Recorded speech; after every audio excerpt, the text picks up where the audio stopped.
ನಮಸ್ತೆ ಎಲ್ರಿಗೂ, ನಾನು ಶೋಭಾ. ನಾಳೆ ಯುಗಾದಿ ಹಬ್ಬದ ಹೊಸ ತೊಡಕಿಗೆ ಬಿರಿಯಾನಿ ಮಾಡಬೇಕು ಅಂತ ಅಂದ್ಕೊಂಡಿದ್ರೆ ಖಂಡಿತ ಈ ವಿಧಾನದಲ್ಲಿ ಟ್ರೈ ಮಾಡಿ. ತುಂಬ ರುಚಿಯಾಗಿರುತ್ತೆ ಮತ್ತು ಅಷ್ಟೇ ಸಿಂಪಲ್ ಆಗಿರುತ್ತೆ. ಬನ್ನಿ ಹಾಗಾದರೆ ಮಾಡೋ ವಿಧಾನ ಹೇಗೆ ಅಂತ ನೋಡೋಣ. ಇವತ್ತಿನ ಚಿಕನ್ ಬಿರಿಯಾನಿ ಮಾಡ್ಕೊಳ್ಳೋದಕ್ಕೆ ಸಿಂಪಲ್ಲಾಗಿ ಒಂದು ಮಸಾಲೆನ ರೆಡಿ ಮಾಡ್ಕೊಳ್ಳೋಣ. ಒಂದು ಚಿಕ್ಕ ಮಿಕ್ಸಿ ಜಾರ್ಗೆ 2 ಸ್ಪೂನ್ ಧನಿಯಾ ಹಾಕ್ಕೊಂಡಿದ್ದೀನಿ, ಒಂದು ಅರ್ಧ ಸ್ಪೂನ್ ಆಗುವಷ್ಟು ಕಾಳುಮೆಣಸು, ಹಾಗೆ 1 ಸ್ಪೂನ್ ಆಗುವಷ್ಟು ಸೋಂಪು ಕಾಳು, ಒಂದು 3-4 ಚಕ್ಕೆ ಪೀಸ್ನ ಹಾಕ್ತಾಯಿದ್ದೀನಿ, ಹಾಗೆ ಒಂದು 4-5 ಲವಂಗನೂ ಕೂಡ ಹಾಕ್ಕೊಂಡು ಒಂದು 2 ಏಲಕ್ಕಿಕಾಯಿನ ಹಾಕ್ಕೊಂಡಿದ್ದೀನಿ, ಹಾಗೆ 1 ಸ್ಪೂನ್ ಆಗುವಷ್ಟು ಗಸಗಸೆನೂ ಕೂಡ ಹಾಕ್ತಾಯಿದ್ದೀನಿ, ಸ್ವಲ್ಪ ಸ್ಟಾರು, ಹಾಗೆ ಒಂದು ಮೊಗ್ಗನ್ನು ಕೂಡ ಸೇರಿಸ್ತಾ ಇದ್ದೀನಿ. ನೋಡಿ, ಇಷ್ಟೇ ಪದಾರ್ಥ. ಇದನ್ನು ನಾವು ಸ್ವಲ್ಪ ನುಣ್ಣಗೆ ಪುಡಿ ಮಾಡ್ಕೊಳ್ಳೋಣ. ಈ ಮಸಾಲೆನ ಹಾಕಿ ಬಿರಿಯಾನಿ ಮಾಡೋದ್ರಿಂದ ಬಿರಿಯಾನಿಯ ಫ್ಲೇವರ್ ಆಗ್ಬೋದು, ಟೇಸ್ಟ್ ಆಗ್ಬೋದು, ತುಂಬ ಚೆನ್ನಾಗಿ ಬರುತ್ತೆ. ನೋಡಿ, ಬಿರಿಯಾನಿಗೆ ಹಾಕುವಂಥ ಮಸಾಲೆ ಸಿಂಪಲ್ಲಾಗಿ ರೆಡಿಯಾಗೋಯ್ತು. ಇಷ್ಟೇ ಇದು. ನಾನಿಲ್ಲಿ ಸ್ವಲ್ಪ ಪ್ರಮಾಣದಲ್ಲಿ ಬಿರಿಯಾನಿ ಮಾಡ್ತಾ ಇರೋದ್ರಿಂದ ಸ್ವಲ್ಪ ಹಾಕ್ಕೊಂಡು ಈ ಮಸಾಲೆನ ರೆಡಿ ಮಾಡ್ಕೊಂಡಿದ್ದೀನಿ. ನೀವೇನಾದರೂ ಜಾಸ್ತಿ ಮಾಡ್ಕೋಬೇಕು ಅಂದರೆ ನಾನು ತೋರಿರುವಂಥ ಮೆಜರ್ಮೆಂಟ್ನ ಡಬಲ್ ಮಾಡ್ಕೊಳ್ಳಿ. ಇವಾಗ ಈ ಮಸಾಲೆನ ಹಾಕಿ ಒಂದು ಸೈಡಲ್ಲಿ ಇಟ್ಟು ನೆಕ್ಸ್ಟ್ ಚಿಕನ್ ತೋರಿಸ್ತಾ ಇದ್ದೀನಿ. ಚಿಕನ್ ಬಂದು ಒಂದು ಅರ್ಧ kg ಆಗುವಷ್ಟು ಬಾಯ್ಲರ್ ಕೋಳಿ ಚಿಕನ್ ತೊಗೊಂಡಿದ್ದೀನಿ. ನೀಟಾಗಿ ತೊಳ್ಕೊಂಡು ಸ್ವಲ್ಪನೂ ನೀರಿಲ್ಲದೆ ಇರೋ ಹಾಗೆ ಹಿಂಡಿ ಇಟ್ಕೊಂಡಿರೋಂಥದ್ದು. ಇವಾಗ ಇದಕ್ಕೆ ಸಿಂಪಲ್ಲಾಗಿ ನಾವು ಸ್ವಲ್ಪ ಮ್ಯಾರಿನೇಟ್ ಮಾಡ್ಕೊಳ್ಳೋಣ. ಇಲ್ಲಿ ಮ್ಯಾರಿನೇಟ್ ಮಾಡ್ಕೊಳ್ಳೋದಕ್ಕೆ ನಾನು ಇವಾಗ ತಾನೇ ಫ್ರೆಶ್ ಆಗಿ ರೆಡಿ ಮಾಡಿದಂಥ ಈ ಮಸಾಲೆ ಪುಡಿ, ಅಂದರೆ ಬಿರಿಯಾನಿಗೆ ಹಾಕುವಂಥ ಮಸಾಲೆ ಪುಡಿನ ಒಂದು 2 ಸ್ಪೂನ್ ಹಾಕ್ಕೊಂಡಿದ್ದೀನಿ ಅಷ್ಟೇ. ಇನ್ನೂ 1 ಸ್ಪೂನ್ ಆಗೋಷ್ಟು ಉಳಿದಿದೆ, ಅದು ಹಾಗೆ ಇಟ್ಟಿದ್ದೀನಿ. ನಾವೇನಾದರೂ ವೆಜಿಟೇಬಲ್ ಪಲಾವ್ ಏನಾದರೂ ಮಾಡುವಾಗ ಅದನ್ನು ಸೇರಿಸ್ಕೋಬೋದು. ಇವಾಗ ಇದಕ್ಕೆ ಖಾರಕ್ಕೆ 1 ಸ್ಪೂನು ಚಿಲ್ಲಿ ಪೌಡ್ರನ್ನ ಹಾಕ್ಕೊಂಡಿದ್ದೀನಿ, ಹಾಗೆ 1 ಸ್ಪೂನು ಧನಿಯಾ ಪುಡಿ, ಒಂದು 2 ಚಿಟಿಕೆ ಆಗುವಷ್ಟು ಅರಿಶಿನ ಪುಡಿ, 2 ಸ್ಪೂನ್ ಆಗುವಷ್ಟು ಶುಂಠಿ ಬೆಳ್ಳುಳ್ಳಿ ಪೇಸ್ಟನ್ನು ಹಾಕಿದ್ದೀನಿ. ಇವಾಗ ನಾನು ಇದಕ್ಕೆ ಒಂದು 3-4 ಸ್ಪೂನ್ ಆಗುವಷ್ಟು ಮೊಸರನ್ನ ಸೇರಿಸ್ತಾ ಇದ್ದೀನಿ. ಮೊಸರು ಹಾಕೋದಕ್ಕೆ ಇಷ್ಟ ಇಲ್ಲ ಅನ್ನೋರು ನೀವು ಒಂದು ಅರ್ಧ ಹೋಳು ನಿಂಬೆ ರಸನೂ ಕೂಡ ಹಿಂಡ್ಕೋಬೋದು. ಇವಾಗ ಕೈನಲ್ಲಿ ನಾವು ಚೆನ್ನಾಗಿ ಮಿಕ್ಸ್ ಮಾಡ್ಕೊಳ್ಳೋಣ. ನೋಡಿ, ಮರ್ತಿದ್ದೆ, ನಾನು ಉಪ್ಪು ಹಾಕಿರಲಿಲ್ಲ. ರುಚಿಗೆ ನೋಡಿಕೊಂಡು ಉಪ್ಪನ್ನು ಸೇರಿಸ್ಕೊಳ್ಳಿ. ಇವಾಗ ಕೈನಲ್ಲಿ ನಾವು ಚೆನ್ನಾಗಿ ಇದನ್ನು ಮಿಕ್ಸ್ ಮಾಡಿ ಒಂದು 20 ನಿಮಿಷ ಅಥವಾ ಟೈಮ್ ಇತ್ತು ಅಂದರೆ ಒಂದು ಹಾಫ್ ಆನ್ ಅವರ್ ಇದನ್ನು ಸೆಟ್ ಆಗೋದಕ್ಕೆ ಬಿಟ್ಟರೆ ಚಿಕನ್ಗೆ ಉಪ್ಪು ಖಾರ ಚೆನ್ನಾಗಿ ಸೆಟ್ ಆಗುತ್ತೆ. ಇವಾಗ ನೋಡಿ, ನಾನು ಕೂಡ ಇದನ್ನು ಕೈನಲ್ಲಿ ಚೆನ್ನಾಗಿ ಮಿಕ್ಸ್ ಮಾಡಿ ಇದನ್ನು ಮುಚ್ಚಿ ಬಿಡ್ತಾ ಇದ್ದೀನಿ. ಒಂದು ಹಾಫ್ ಆನ್ ಅವರ್ ಆಗ್ಬೋದು ಅಥವಾ ಒಂದು 20 ನಿಮಿಷ ಆಗ್ಬೋದು, ಬೇರೆ ಪದಾರ್ಥನ ರೆಡಿ ಮಾಡ್ಕೊಳ್ಳೋ ತನಕ. ಇವಾಗ ನಾವು ಬಿರಿಯಾನಿ ಮಾಡ್ಕೊಳ್ಳೋದಕ್ಕೆ ಸ್ವಲ್ಪ ಅಕ್ಕಿ ನೆನೆಸಿಟ್ಕೊಳ್ಳೋಣ. ಅಕ್ಕಿ ನೆನೆಸ್ಕೊಳ್ಳೋದಕ್ಕೆ ಒಂದು ಪಾತ್ರೆಗೆ ನಾನಿಲ್ಲಿ ಅಕ್ಕಿ ಸೇರಿಸ್ತಾ ಇದ್ದೀನಿ. ಅಕ್ಕಿ ಬಂದು 1 ಕಪ್ ಆಗುವಷ್ಟು ಬಾಸುಮತಿ ಅಕ್ಕಿನ ಹಾಕ್ಕೊಂಡಿದ್ದೀನಿ. ಅದೇ ಕಪ್ಪಲ್ಲಿ ಅರ್ಧ ಕಪ್ ಆಗುವಷ್ಟು ನಾವು ನಾರ್ಮಲಾಗಿ ಉಪಯೋಗಿಸುವಂಥ ಅಕ್ಕಿನ ಸೇರಿಸ್ತಾ ಇದ್ದೀನಿ. ಟೋಟಲ್ ಆಗಿ ಇಲ್ಲಿ 1.5 ಕಪ್ ಆಗುವಷ್ಟು ಅಕ್ಕಿನ ಸೇರಿಸಿದ್ದೀನಿ. ಇದನ್ನು ನಾವು 1 ಅಥವಾ 2 ಬಾರಿ ಚೆನ್ನಾಗಿ ತೊಳ್ಕೊಂಡು ಮುಳುಗುವಷ್ಟು ನೀರು ಹಾಕಿ ಒಂದು 15 ಅಥವಾ 20 ನಿಮಿಷ ನೆನೆಯೋದಕ್ಕೆ ಬಿಡೋಣ. ಈ ರೀತಿ ನಾವು ಅಕ್ಕಿನ ಸ್ವಲ್ಪ ನೆನೆಸಿ ಬಿರಿಯಾನಿ ಮಾಡೋದ್ರಿಂದ ಬಿರಿಯಾನಿ ತುಂಬ ಸಾಫ್ಟಾಗಿ ಬರುತ್ತೆ ಅಂತ ಅಷ್ಟೇ. ಇವಾಗ ನೆಕ್ಸ್ಟು ಗ್ಯಾಸ್ ಆನ್ ಮಾಡಿ ಒಂದು ಕುಕ್ಕರ್ನ ಬಿಸಿ ಇಟ್ಟು ಒಂದು 2 ಸ್ಪೂನ್ ಆಗುವಷ್ಟು ತುಪ್ಪನ ಹಾಕ್ಕೊಂಡಿದ್ದೀನಿ. ನೆಕ್ಸ್ಟ್ ಇದಕ್ಕೆ ಸ್ವಲ್ಪ ಎಣ್ಣೆನೂ ಕೂಡ ಸೇರಿಸ್ತಾ ಇದ್ದೀನಿ. ತುಪ್ಪ ಎಣ್ಣೆ ಬಿಸಿ ಆಗ್ತಾ ಇದ್ದಾಗೆ ಇದಕ್ಕೆ ಸಿಂಪಲ್ಲಾಗಿ ಪಲಾವ್ ಸಾಮಾನುಗಳನ್ನ ಹಾಕ್ಕೊಳ್ಳೋಣ.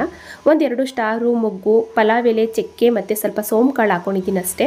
ಕಸ್ತೂರಿ ಮೇಥಿ ಆಗ್ಬೋದು ಮತ್ತು ಕಲ್ಹು ಆಗ್ಬೋದು, ಯಾವುದನ್ನು ಕೂಡ ಸೇರಿಸಿಲ್ಲ. ಇವಾಗ ನೋಡಿ, ಇದು ಜಸ್ಟ್ ಈ ರೀತಿ ಚೆನ್ನಾಗಿ ಮಿಕ್ಸ್ ಮಾಡಿಕೊಂಡು ಇದಕ್ಕೆ ನಾವು ಈರುಳ್ಳಿ ಹಾಕಿ ಫ್ರೈ ಮಾಡ್ಕೊಳ್ಳೋಣ. ಈರುಳ್ಳಿ ಬಂದು 4 ಈರುಳ್ಳಿ ಮೀಡಿಯಮ್ ಸೈಜು, ಸ್ವಲ್ಪ ಉದ್ದಾಗಿ ತೆಳುವಾಗಿ ಕಟ್ ಮಾಡಿರೋಂಥದ್ದು. ಸ್ವಲ್ಪ ನಾವಿವಾಗ ಉರಿನ ಐ ಫ್ಲೇಮಲ್ಲಿ ಇಟ್ಕೊಂಡು ಇದನ್ನು ನಾವು ಕಲರ್ ಚೇಂಜ್ ಆಗೋ ತನಕ ಫ್ರೈ ಮಾಡ್ಕೊಳ್ಳೋಣ.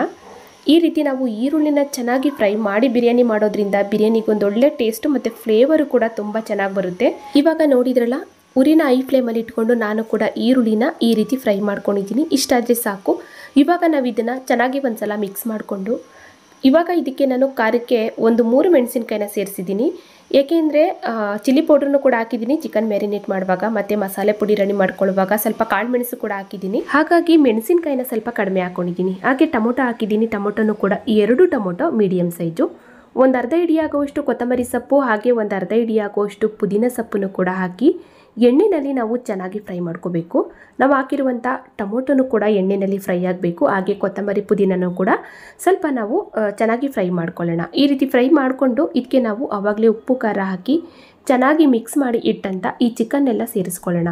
ಎಲ್ಲ ಚಿಕನ್ನು ಕೂಡ ಸೇರಿಸ್ಕೊಂಡು ಇದನ್ನು ಚೆನ್ನಾಗಿ ಮಧ್ಯ ಮಿಕ್ಸ್ ಮಾಡ್ಕೊತಾ ಫ್ರೈ ಮಾಡ್ಕೋಬೇಕು. ಇವಾಗ ನಾನು ಇದಕ್ಕೆ ಒಂದು 2 ಚಿಟಿಕೆ ಆಗುವಷ್ಟು ಅರಿಶಿನ ಪುಡಿನೂ ಕೂಡ ಹಾಕ್ಕೊಂಡು ಚೆನ್ನಾಗಿ ಮಿಕ್ಸ್ ಮಾಡ್ಕೊತಾ ಫ್ರೈ ಮಾಡ್ಕೋಬೇಕು. ಇವಾಗ ಉಪ್ಪೆಲ್ಲ ಏನು ಹಾಕೋದು ಬೇಡ, ಯಾಕೆಂದರೆ ನಾವು ಚಿಕನ್ ಮ್ಯಾರಿನೇಟ್ ಮಾಡುವಾಗ ಉಪ್ಪು ಹಾಕಿರ್ತೀವಿ ನೋಡಿ, ಅದೇ ಉಪ್ಪು ಸಾಕಾಗುತ್ತೆ. ಅಕ್ಕಿ ಹಾಕಿದ ಮೇಲೆ ರುಚಿ ನೋಡಿಕೊಂಡು ಸ್ವಲ್ಪ ಉಪ್ಪನ್ನು ಸೇರಿಸ್ಕೋಬೋದು. ಇವಾಗ ನಾವು ಮಧ್ಯ ಇದನ್ನು ಚೆನ್ನಾಗಿ ಮಿಕ್ಸ್ ಮಾಡ್ಕೊತಾ ಒಂದು ಪಾತ್ರೆನ ಮುಚ್ಚಿ ಚಿಕನ್ನ ನಾವು ಚೆನ್ನಾಗಿ ಫ್ರೈ ಮಾಡ್ಕೋಬೇಕು. ಇವಾಗ ನೋಡಿದ್ರಲ್ಲ, ನಾನು ಕೂಡ ಮಧ್ಯೆ ಮಧ್ಯೆ ಇದನ್ನು ಚೆನ್ನಾಗಿ ಮಿಕ್ಸ್ ಮಾಡಿ ಫ್ರೈ ಮಾಡಿಕೊಂಡು ಕ್ಯಾಪ್ ಓಪನ್ ಮಾಡಿ ತೋರಿಸ್ತಾ ಇದ್ದೀನಿ. ಚಿಕನ್ ನೋಡಿ, ಎಣ್ಣೆ ಬಿಟ್ಟು ಚಿಕನ್ನು ಚೆನ್ನಾಗಿ ಫ್ರೈ ಆಗಿದೆ. ಇದೇ ರೀತಿ ನಾವು ಚಿಕನ್ನ ಚೆನ್ನಾಗಿ ಫ್ರೈ ಮಾಡ್ಕೋಬೇಕು. ಇವಾಗ ಇದಕ್ಕೆ ಬೇರೆ ಯಾವ ಪದಾರ್ಥಗಳನ್ನು ಕೂಡ ನಾನು ಸೇರಿಸ್ತಾ ಇಲ್ಲ, ಏಕೆಂದರೆ ಚಿಕನ್ ಮ್ಯಾರಿನೇಟ್ ಮಾಡುವಾಗ ಎಲ್ಲ ಪದಾರ್ಥನೂ ಕೂಡ ಹಾಕಿರ್ತೀವಿ ನೋಡಿ, ಅದೇ ಸಾಕಾಗುತ್ತೆ. ನಿಮ್ಗೇನಾದರೂ ಇಷ್ಟ ಇತ್ತು ಅಂದರೆ 1 ಸ್ಪೂನ್ ಆಗುವಷ್ಟು ಚಿಕನ್ ಮಸಾಲಾನ ಹಾಕ್ಕೊಂಡು ನೀವು ಚೆನ್ನಾಗಿ ಮಿಕ್ಸ್ ಮಾಡ್ಕೋಬೋದು. ಇಲ್ಲಿ ನಾನು ಏನು ಕೂಡ ಸೇರಿಸ್ತಾ ಇಲ್ಲ, ಅದೇ ಮಸಾಲೆ ಸಾಕಾಗುತ್ತೆ. ಇವಾಗ ನೋಡಿದ್ರಲ್ಲ, ಈ ರೀತಿ ನಾನು ಚೆನ್ನಾಗಿ ಫ್ರೈ ಮಾಡಿಕೊಂಡು ಇವಾಗ ಇದಕ್ಕೆ ನಾನು ನೀರು ಹಾಕ್ತಾ ಇದ್ದೀನಿ. ನೀರು ಬಂದು ಅಕ್ಕಿನ ನಾನು ಯಾವ ಕಪ್ಪಲ್ಲಿ ನೆನೆಸಿಟ್ಕೊಂಡಿದ್ದೀನಿ ಅದೇ ಕಪ್ಪಲ್ಲಿ ನೀರು ಹಾಕ್ತಾ ಇರೋದು. 1 ಕಪ್ ಆಗೋವಷ್ಟು ಬಾಸುಮತಿ ಅಕ್ಕಿಗೆ 1.5 ಕಪ್ ಆಗೋವಷ್ಟು ನೀರು ಹಾಕ್ಕೊಂಡಿದ್ದೀನಿ. ಹಾಗೆ ನಾವು ನಾರ್ಮಲಾಗಿ ಮನೆಯಲ್ಲಿ ಯೂಸ್ ಮಾಡುವಂಥ ಅಕ್ಕಿನ ಅರ್ಧ ಕಪ್ ಹಾಕ್ಕೊಂಡಿದ್ದೆ. ಅರ್ಧ ಕಪ್ ಅಕ್ಕಿಗೆ 1 ಕಪ್ ಆಗೋವಷ್ಟು ನೀರು ಹಾಕ್ಕೊಂಡಿದ್ದೀನಿ. ಸಾಕಾಗುತ್ತೆ, ಅಕ್ಕಿ ನೆಂದಿರೋದ್ರಿಂದ ಸಾಕಾಗುತ್ತೆ. ನೀವೇನಾದರೂ ಅಕ್ಕಿನ ನೆನೆಸಿಲ್ಲ ಅಂದರೆ ಇನ್ನೊಂದು ಅರ್ಧ ಕಪ್ ನೀರನ್ನು ಎಕ್ಸ್ಟ್ರಾ ಹಾಕ್ಕೊಳ್ಳಿ. ಸ್ವಲ್ಪ ನಾನಿಲ್ಲಿ ಉದ್ದುದ್ರಾಗೇ ಮಾಡ್ಕೋತಾ ಇದ್ದೀನಿ. ನೀವು ಸ್ವಲ್ಪ ಸಾಫ್ಟಾಗಿ ಬೇಕಂದರೆ ಒಂದು ಅರ್ಧ ಕಪ್ಪು ನೀರನ್ನು ಎಕ್ಸ್ಟ್ರಾ ಹಾಕ್ಕೊಳ್ಳಿ. ಇವಾಗ ನೋಡಿದ್ರಲ್ಲ, ನಾನು ನೀರು ಹಾಕಿದ್ದಾಯಿತು. ಮತ್ತು ಸ್ವಲ್ಪ ರುಚಿ ನೋಡಿಕೊಂಡು ಉಪ್ಪನ್ನು ಕೂಡ ಸೇರಿಸಿದ್ದೀನಿ. ಚೆನ್ನಾಗಿ ಒಂದು ಸಲ ಮಿಕ್ಸ್ ಮಾಡಿಕೊಂಡು ನೀರನ್ನು ಕುದಿಯೋದಕ್ಕೆ ಬಿಡೋಣ. ಇವಾಗ ನೀರು ಕೂಡ ಚೆನ್ನಾಗಿ ಕುದೀತಾ ಇದೆ. ಇವಾಗ ನಾವು ಆವಾಗಲೇ ನೆನೆಸಿ ಇಟ್ಕೊಂಡಂಥ ಅಕ್ಕಿನೆಲ್ಲ ಸೇರಿಸೋಣ. ಎಲ್ಲ ಅಕ್ಕಿನೂ ಕೂಡ ಸೇರಿಸ್ಕೊಂಡು ಇದನ್ನು ನಾವು ನಿಧಾನವಾಗಿ ಒಂದು ಸಲ ಮಿಕ್ಸ್ ಮಾಡಿಕೊಂಡು ಕಡಿಮೆ ಹುರಿನಲ್ಲಿ ಒಂದು ಅರ್ಧ ಭಾಗ ಅನ್ನನ ಬೇಯಿಸ್ಕೊಂಡು ಕುಕ್ಕರ್ ಕ್ಯಾಪ್ನ ಹಾಕೋಣ. ನಿಮ್ಗೇನಾದರೂ ಟೈಮ್ ಇತ್ತು ಅಂದರೆ ಈ ರೀತಿ ನಿಧಾನವಾಗಿ ಒಂದು ಅರ್ಧ ಭಾಗ ಅನ್ನನ ಬೇಯಿಸ್ಕೊಂಡು ಕುಕ್ಕರ್ ಕ್ಯಾಪ್ನ ಹಾಕಿ. ಈ ರೀತಿ ಮಾಡೋದ್ರಿಂದ ಅನ್ನ ತುಂಬ ಸಾಫ್ಟಾಗಿ ಆಗುತ್ತೆ ಮತ್ತು ಮಸಾಲೆ ಮೇಲೆ ಕೆಳಗೆ ಹದವಾಗಿ ಕುತ್ಕೊಳ್ಳುತ್ತೆ ಅಂತ ಅಷ್ಟೇ. ಟೈಮ್ ಇಲ್ಲ ಅಂದರೆ ನೀವು ಈ ರೀತಿ ಮಿಕ್ಸ್ ಮಾಡಿಕೊಂಡು ಇನ್ಸ್ಟೆಂಟಾಗಿ ಕುಕ್ಕರ್ ಕ್ಯಾಪ್ ಹಾಕಿ 2 ವಿಷಲ್ ತೆಗೀರಿ. ಇವಾಗ ನೋಡ್ತಾ ಇದ್ದೀರಲ್ಲ, ನಾನು ಕೂಡ ನಿಧಾನವಾಗಿ ಕಡಿಮೆ ಹುರಿನಲ್ಲಿ ಅಕ್ಕಿನ ನೋಡಿ ಈ ರೀತಿ ನಾನು ಒಂದು ಅರ್ಧ ಭಾಗ ಬೇಯಿಸ್ಕೊಂಡಿದ್ದೀನಿ. ಇವಾಗ ಫೈನಲಿ ಅಂದರೆ ಕುಕ್ಕರ್ ಕ್ಯಾಪ್ ಹಾಕೋಕ್ಕಿಂತ ಮುಂಚೆ ನೋಡಿ ಸೈಡಿಂದ ನಿಧಾನವಾಗಿ ಮಿಕ್ಸ್ ಮಾಡ್ಕೋಬೇಕು, ಒರಟಾಗಿ ತಿರುಗಿಸ್ಬಾರ್ದು. ಏಕೆಂದರೆ ಅಕ್ಕಿ ನೆಂದಿರೋದ್ರಿಂದ ಅನ್ನ ಎಲ್ಲ ಮೆತ್ತಗಾಗ್ಬಿಡುತ್ತೆ. ಈ ರೀತಿ ನಿಧಾನವಾಗಿ ನಾವು ಒಂದು ಸಲ ಫೈನಲಿ ಮಿಕ್ಸ್ ಮಾಡಿಕೊಂಡು ಕುಕ್ಕರ್ ಕ್ಯಾಪ್ ಹಾಕಿ ನಾವು 1 ವಿಷಲ್ ತೆಗೆಯೋಣ. 1 ವಿಷಲ್ ಆದರೆ ಸಾಕು, ಏಕೆಂದರೆ ಅರ್ಧ ಭಾಗ ಅನ್ನ ಬೆಂದಿರೋದ್ರಿಂದ. ಮೀಡಿಯಂ ಫ್ಲೇಮಲ್ಲಿ 1 ವಿಷಲ್ ತೆಗೆಯೋಣ. ಇವಾಗ 1 ವಿಷಲ್ ಆಗಿ ಕುಕ್ಕರು ಕಂಪ್ಲೀಟಾಗಿ ತಣ್ಣಗಾದ್ಮೇಲೆ ಕ್ಯಾಪ್ ಓಪನ್ ಮಾಡಿ ತೋರಿಸ್ತಾ ಇದ್ದೀನಿ ನೋಡಿ. ಸೂಪರಾಗಿ ಬಿರಿಯಾನಿ ರೆಡಿಯಾಗಿದೆ. ಮಸಾಲೆನೂ ಕೂಡ ಒಂದೇ ಕಡೆ ನಿಂತಿಲ್ಲ, ಮೇಲೆ ಕೆಳಗೆ ಹದವಾಗಿ ಮಸಾಲೆ ಕುಂತಿದೆ.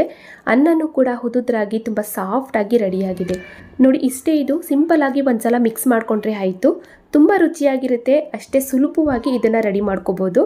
ಇದನ್ನು ಮಾಡ್ಕೊಳ್ಳೋದಕ್ಕೆ ಜಾಸ್ತಿ ಪದಾರ್ಥ ಆಗ್ಬೋದು, ಹಾಗೆ ಜಾಸ್ತಿ ಸಮಯ ಆಗ್ಬೋದು, ಯಾವುದು ಕೂಡ ಬೇಡ. ಖಂಡಿತ ಟ್ರೈ ಮಾಡಿ. ಈ ಒಂದು ಯುಗಾದಿ ಹಬ್ಬದ ಹೊಸತೊಡುಕಿಗೆ ನೀವೇನಾದರೂ ಬಿರಿಯಾನಿ ಮಾಡಬೇಕು ಅಂತ ಅಂದ್ಕೊಂಡಿದ್ರೆ ಈ ವಿಧಾನದಲ್ಲಿ ಟ್ರೈ ಮಾಡಿ.